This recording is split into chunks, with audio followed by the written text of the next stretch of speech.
Hey, it's Benji Cole, son of Al Cole from CBS Radio and host of the syndicated talk show, People of Distinction. The talk that gives you an in-depth view of some of the most dynamic, intelligent, and successful people on the planet. Run to our website, alcoleenterprises.com for more info. Email me directly through benji@alcoleenterprises.com if you'd like to get involved with what we have going. And as always, please continue to like and follow our broadcasts. People of Distinction is an internationally syndicated show solely due to the love and support that you all continue to show. We're available across all major podcast distributors, and like I mentioned, people, if you keep following, we're going to continue to put out the content. Now sit back and strap in because we are delighted to showcase this next guest on our network. And on the line with us today, we have the impressive Bobby Karim. And we're going to be discussing Bobby's amazing book, Weeping Walls. It's Amazon, it's Barnes & Noble. People, man, listen, it is a whole host of other places. But if you want to gather everything that Bobby has in store, check out his personal website, weepingwalls.com. There, you're going to gather more information on him, more information on this fantastic book, hyperlinks set up to take you to the purchasing pages. Man, I'm telling you, it's a one-stop shop. Again, that's weepingwalls.com. And I quickly want to take this opportunity and point out the fact that Bobby was brought to us by one of the best firms in the business. People you already know, I'm talking about Stellar Literary Press and Media. So for writers out there listening in, if you need help moving your book you just developed, head on over to stellarliterary.com and gather all the ways that their fantastic team is going to help you do just that. Listen, man, sit back and strap in. Okay, today's discussion covers a chilling tale that forces us to ask an age-old question and one that I believe is universal, and we've probably all have been there and asked ourselves at one point or another. How far would you go to save the ones that you love from an evil that refuses to let go? Right? As I mentioned, man, that's pretty universal. I think that's something that we can all relate to, and something I'm sure we have all contemplated at one point or another. Well, today's discussion, man, we're going to be sitting down with Bobby Karim to unravel the haunting truths behind his incredible book, Weeping Walls. Like I mentioned, man, strap in. Let's jump into it. Bobby, first and foremost, welcome to People of Distinction, and thank you very much for being a guest. How are you doing today, sir? I'm good. It's a pleasure to be here. Thank you for having me. Absolutely. Listen, Bobby, man, it is a pleasure to have you here, man. First and foremost, your book is something incredible and something that I know my listening audience is going to be able to gravitate towards. So let's just dive right in. Let's not wait any longer, man. Start by telling our listening audience a little bit more about yourself and your background. Well, I was born and raised in the Caribbean, the small island of Trinidad and Tobago. My family were very poor. We never had much of anything. And my mom decided one day that she wanted a better life for her children. And she brought us to New York. And we migrated there. I was 18 years old when I moved to New York and started working ever since I hit the ground. Started working for a minimum wage of $3 an hour and just took it from there. Helped my family throughout the entire process of trying to get acclimated to the new life, new lifestyle, trying to get acclimated with the new language.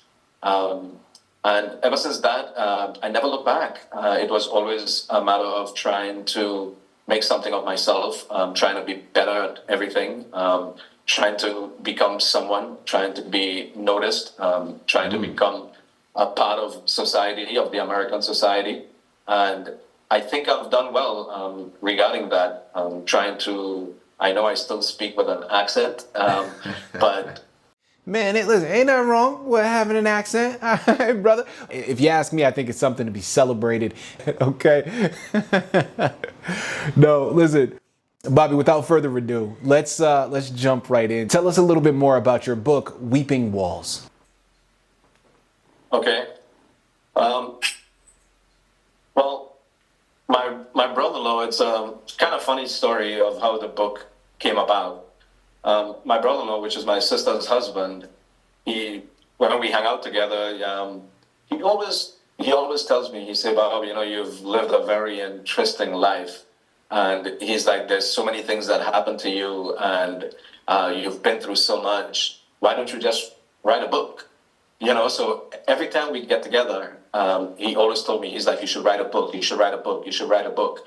And after this specific incident, what the book is based on, when that part of my life happened, there's those words stuck in my head, and I said, you know what, I'm gonna pick up a I'm gonna pick up a pencil and paper, and I'm gonna start writing. I'm gonna write about it, about this event that took place in my life, and I'm gonna see if I could make it into a book.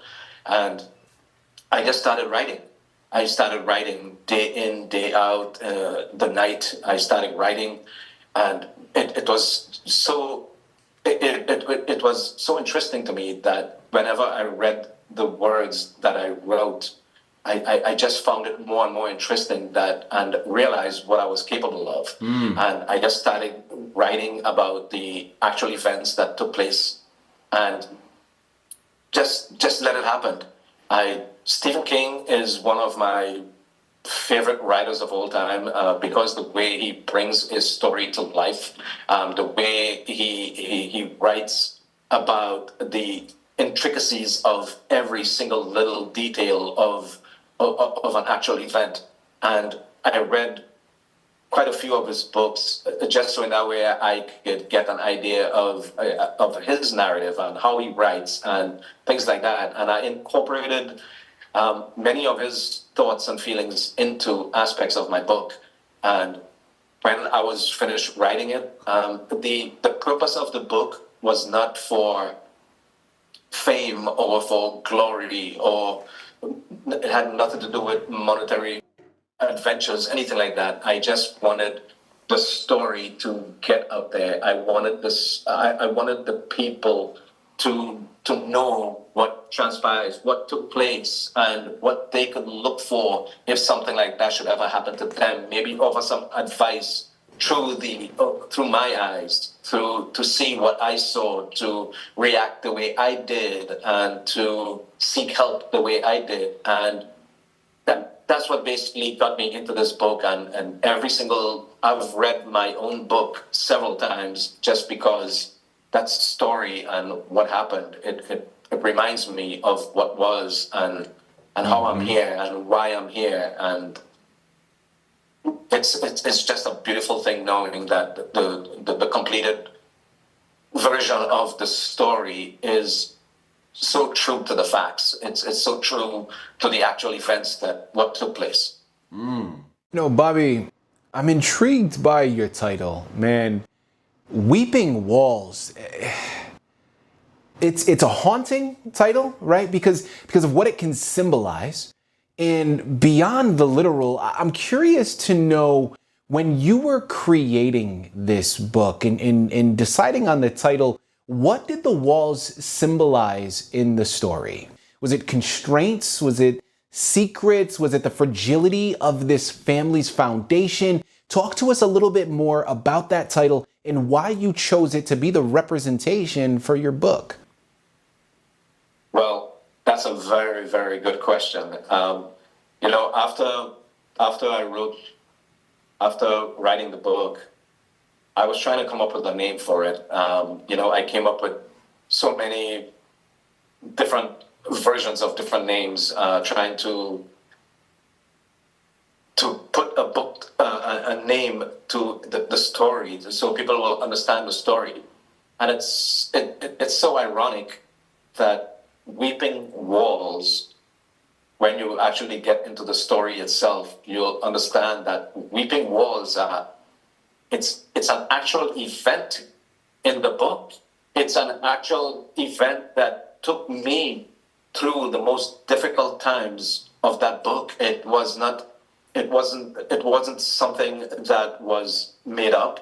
It was something that was actually literal. So the term Weeping Walls is an actual event in the book, and it was the only phrase or the only couple of words that could actually summarize the entire book of how I'm here. And it's what got me through here is those weeping walls. And when you read the entire book, you will understand how very literal that is. People, I'm telling you, this is one you need to get your hands on, man. This is a book that's going to keep you at the edge of your seat. Remember, it's Amazon, it's Barnes & Noble. Make sure to check out his personal site, weepingwalls.com. I promise you, you're not going to be able to put this one down, okay? Bobby, my next question that I want to go into, man, you know, it's an interesting thing here, not only in your book, but just in life in general. When we compare and contrast the duality of silence in the moments of suffering versus screams and shouting in those same moments, and I want to try to go there next. While you were creating this book, while you were writing it, did you find that the more subtle scenes were almost harder to write than the outright explosive ones? You know, that's a very heartfelt question, is because just by you mentioning those words, you know, it brings a tear to my eye that it's both. Because I've been there on through both spectrums. I've been through the quiet and peaceful times when I had a chance to sit by myself and reflect of what's going on, what's taking place, what am I going to do about it. And then there were times I just went into the closet and I screamed because it came to a point where I didn't know if I was going to make it through this. And it was very emotional writing it. There were many times I wrote words and had to stop writing because I couldn't continue. I was too emotional to continue. And it was very difficult writing it, needless to say, because of the actual events that took place. And writing the words, it brought my emotions totally into it, and it made me bring those memories alive again. And it's something that I had never wanted to do. I never wanted to relive those memories because they were so painful. And even thinking about it now, it's very difficult knowing that I got past that. And I'm really happy to know that through the difficulties of writing the book, whether it were the quiet moments or whether it were those screaming moments, you know what? I had the strength to just pick up those pieces and continue writing. And I remember sitting the book down for weeks without putting a word into it because I didn't know how to restart or how to leave those emotions on the table next to me so now I could continue the words. And I got past it, and hence the book was finished. You know, Bobby, thank you very much for that, man. And listen, you brought up something that I think is remarkable, something that I think is very poignant. And listen, man, we understand, and I've had plenty of guests on the network that have written books that were very close, very personal to them. And it's something that I've always, whenever I'm having those discussions, I'm always left in admiration with them because people, listen, we understand that sometimes, man, it's hard for us to look in the mirror at ourselves when we're in the privacy of our own home and out of the public eye. And even in those moments, in those deeply personal and quiet moments, it's hard enough to recognize certain aspects of ourselves, of our lives, of our experiences, things that we would rather just sweep under the rug and not acknowledge. That requires bravery. It requires so much strength. And that's going to lead into my next question, because I want to ask, like, during this writing process, Bobby, how did you grapple with the balancing act of choosing which moments to incorporate into the book and share and which moments to leave on the drawing room floor? That's a very good question, because there were times That because I know my personal life story was going to be out there, a lot of people are not comfortable with having that out there. Today in today's society with the internet and with everything else, social media, everything else, it's so easy that people formulate the wrong idea about a person based on a non-fact, something that's fiction, and they get the wrong idea of someone. But my whole purpose, I could not care less about myself. I just wanted the story to get out there. I wanted people to know the story. I could not care about the reflection that it had on me personally. I just wanted the story out there. It was so important to me to get the story out there, to let people know the reality of what this book is based on. I could not care of the depiction of what people had of me. I just needed the story out there. I just wanted more and more people to understand the importance, or how important it was to me for the story to get out there, for the reality of an event that took place that's true, that some things people don't believe in, but it's an actuality, it's a reality.